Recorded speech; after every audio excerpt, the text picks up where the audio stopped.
Hello and namaskar বন্ধু-বান্ধৱীসকল কি খবৰ সকলোৱে আশা কৰো সকলোটো ভালেই আছে আজি আপোনালোকৰ মাজৰে পুনৰবাৰ এটা খুব ধুনিয়া আৰু এটা ইউনিক ফেস পেক লগতে হেয়াৰ ব্ৰকৰ ভিডিও লৈ আহিছো আৰু যেটো ফেস পেক মই স্কিনত লগাম হেতু এজ এ হেয়াৰ পেক হিচাপে মই ব্যৱহাৰ কৰিম কিন্তু কেনেকৈ বাকি ইনগ্ৰেডিয়েন্টস দি এই ফেস পেক বা হেয়াৰ পেকটো বনাইছো হেতু জানিবলৈ কিন্তু আপোনালোকে ভিডিওটো শেষলৈকে চাই থাকিব লাগিব হেহে ভিডিওটো শেষলৈকে চাব আৰু শেষত জনাবলৈ নেপাহৰিব আপোনালোকৰ ভিডিওটো কেনেকুৱা লাগিল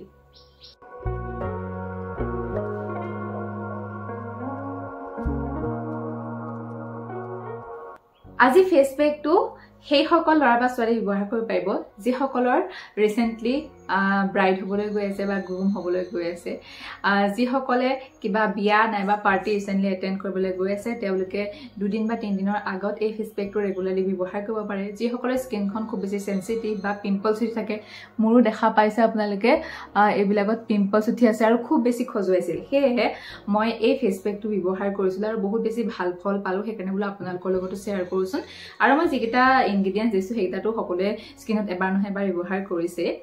আৰু যদি আপোনালোকৰ স্কিনখন খুব বেছি তেলিয়া হে তেলিয়া স্কিনখন দূৰ কৰিব আপোনালোকৰ স্কিনখন যদি খুব বেছি ৰাফ হৈ পৰিছে একদম খহটা হৈ পৰিছে সেই খহটা স্কিনখন মিহি আৰু কোমল কৰিবৰ কাৰণে আজি এই ফেস পেকটো খুবেই ভাল হয় ফেস পেকটো বনাবৰ কাৰণে ৰাতিয়ে মই প্ৰায় 2 চামুচ মসুৰ দালি আৰু 2 চামুচ মাটি দালি ভালদৰে ধুই লৈ পেলাই তিয়াই ৰাখিছিলো গুটে ৰাতিৰ কাৰণে তাৰ পিছতে ৰাতিপুৱাৰ সময়ত ইয়া আপোনালোকে দেখা পাইছে গুটেখিনি ফুলি গৈছে আৰু এতিয়া এইখিনি মিক্সিত ভালদৰে পিছি লম আৰু এই মাটি দালি আৰু মসুৰ দালিখিনিৰ লগত আজি মই গৰু নোৱাবৰ কাৰণে যেটো হালধি বা বনৰে হালধি বা কেটৰি হালধি বুলি কয় যে তাৰে হালধিও ব্যৱহাৰ কৰিছো এতিয়া গুটেখিনি মিক্সি কিটাতে দি দিলো আৰু ভালদৰে পেষ্ট বনাই ললো আৰু এয়া চাওকচোন ধুনিয়া এটা ফাইন পেষ্ট বনি গল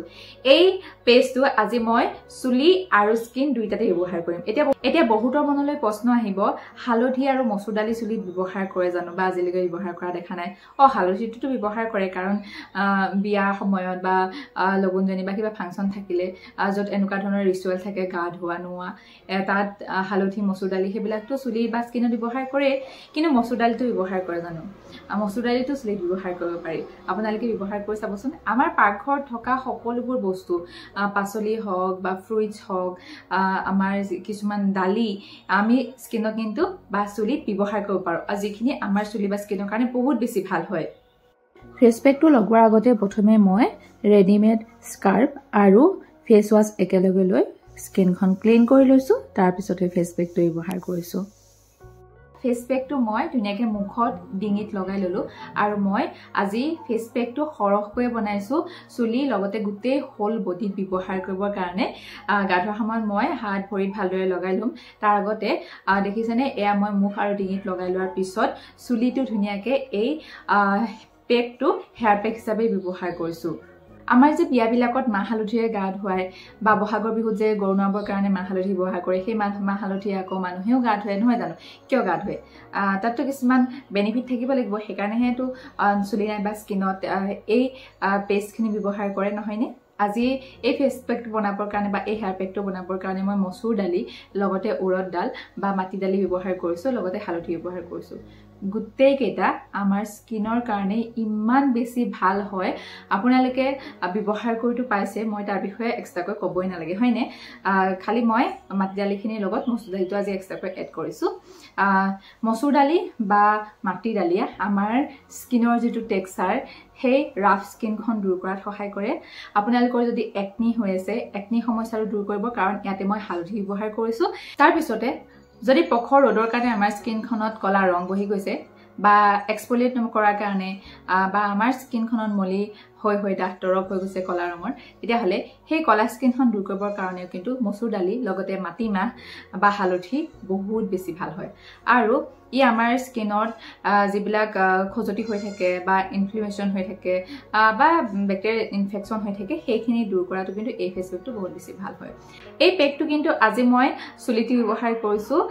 কাৰণ হালধিয়ে আমাৰ চুলিৰ গুৰি ধোৱা যিখিনি ব্যাকটেৰিয়াল ইনফেকশন সেইখিনি দূৰ কৰাত সহায় কৰে উফি সমস্যা দূৰ কৰাত সহায় কৰে আৰু মাটি দালিয়ে আমাৰ চুলিখিনি মিহি আৰু কোমল কৰাত সহায় কৰে আৰু মচুৰ দালিও কিন্তু আমাৰ চুলিখিনি মিহি কৰাত সহায় কৰে আৰু চুলিৰ গুৰি যিখিনি এক্সেসিভ অইল হয় বা একদম অদৰকাৰী তেল ওলাই থাকে সেই তেলিয়া স্কিনখন বা চুলিখিনিও দূৰ কৰাৰ কাৰণে এই ফেস পেকটো বা এই পেকটো কিন্তু বহুত বেছি ভাল হয় আৰু মই চাওক হেয়াৰ পেকটো যেটোকা লগালো অলৰেডি আৰু চাওক কিমান বেছি ফিৰফিয়া হৈ গৈছে অলপো চুলি জট লগা নাই দেখিছেনে যিসকলৰ স্কিনখন বহুত বেছি ড্ৰাই বা খুব বেছিকৈ খহটা তেওঁলোকে কিন্তু এই পেষ্টটোৰ লগত অকনমান মৌজুল নাইবা দৈ মিক্স কৰি লগাব পাৰে আৰু যিসকলৰ চুলিখিনি খুব বেছিকৈ খহটা হৈ পৰিছে চুলি আখটা সমস্যা হৈছে তেতিয়া হলে কিন্তু ইয়াতে অলপমান মিঠা তেল বা নাৰিকল তেল নাইবা আপোনালোকে দৈ মিক্স কৰি পেলাই চুলিটো ব্যৱহাৰ কৰিব পাৰে মুঠতে এই পেকটো চুলি আৰু স্কিনৰ কাৰণে একদম বেষ্ট বুলি ক'ব পাৰি হেহে আপোনালোকে কিন্তু এই পেকটো এবাৰ চুলিত নাইবা স্কিনত ব্যৱহাৰ কৰি চাব আৰু ব্যৱহাৰ কৰি কেনে ফল পায় মোক কমেন্ট কৰি জনাবলৈ নাপাহৰিব এই ভিডিওটো চাই ভাল পালে এটা লাইক কৰি দিব আৰু চেনেলটো যদি সাবস্ক্ৰাইব কৰা নাই এতিয়ালৈকে কি কৰি আছে চেনেলটো সাবস্ক্ৰাইব কৰি লব আগন্তুক মোৰ ভিডিওসমূহ পাই থাকিবৰ কাৰণে তেনেহলে মই পুনৰ আপোনালোকৰ লগত আন এটা ভিডিও সৈতে লগ হ'ম আজি এই ভিডিওটোৰ পৰা বিদায় মাগিছো ধন্যবাদ